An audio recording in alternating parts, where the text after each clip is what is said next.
here in the States, we may have the numerical advantage now, but in the future, China is definitely looking like it could threaten that. So, not only could they have 5th and 6th gen tech airborne, but maybe in numbers greater than we have.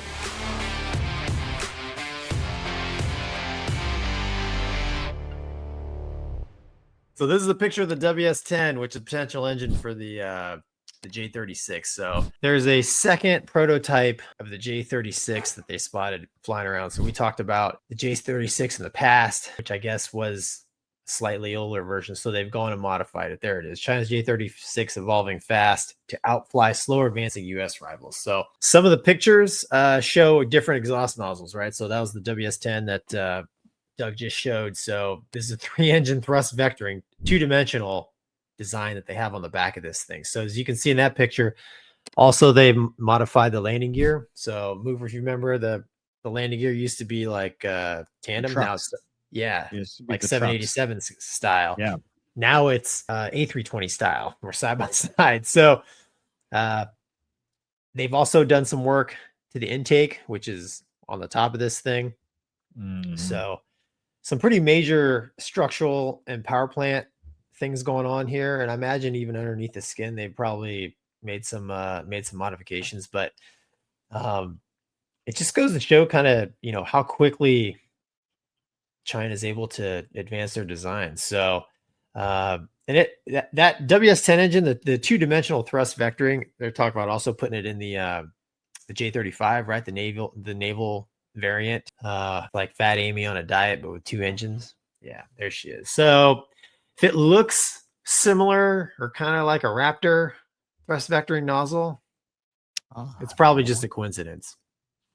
So I think some of the newer Russian stuff is 3-dimensional, but yeah, this one's just 2-dimensional. But por favor, there you go. Scroll down. Yeah, these are just some shots they took of it. Keep going.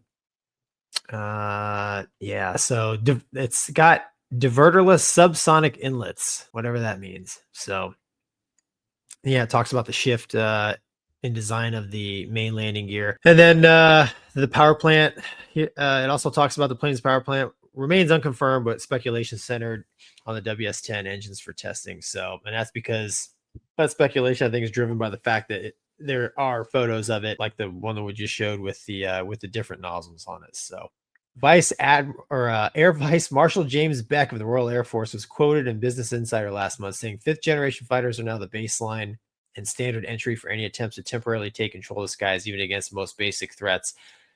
Scroll down. So he says, however, most air forces, even those with US and China, still rely on 4th gen aircraft, while inferior to 5th gen. 4th gen fighters offer numerical depth, cost effectiveness, greater readiness than the former, which Mover talked about earlier in the show about, having your day 1 fighters and then your workhorse day 2 stuff.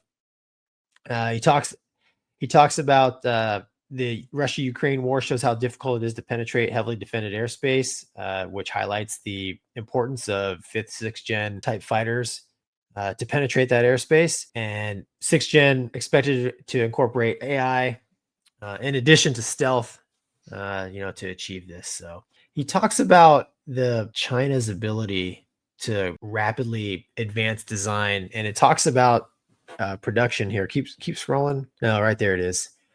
Industrial capacity. So this is kind of this is kind of what scares me. Industrial capacity may prove to be just as decisive. September 2025 article for the National Interest states that while the U.S. has the world's largest fifth generation fleet, 185 F-22s, 400 F-35s spread across the U.S. Navy, Air Force, and Marine Corps. China is believed to have more than 300 J-20s with 5 production lines capable of producing a new aircraft every 8 days. China has a handful of J-35 fighters aimed at a production rate of 50 units annually. Even if the U.S. has more 5th gen fighters than China, he emphasizes F-35's low production rate of 140 aircraft per year, despite a 20-year lead, could allow China to surpass the F-35 fleet in 2 to 3 years. So that was a big takeaway in this article as well. In addition to the improvements that China has done to the J-36, the magnitude of those changes in a short amount of time. And then he also talks about, hey, in addition to their ability to rapidly change design, less bureaucracy to go through, their ability to produce these airplanes once online is pretty eye-watering as well. So here in the States, we may have the numerical advantage now, but in the future, China is definitely looking like it it could threaten that. So, not only could they have fifth and sixth gen tech airborne, but maybe in numbers greater than we have, which is no bueno. But Mover, welcome back. Hey, thanks. Happy to be here. I agree with everything you said.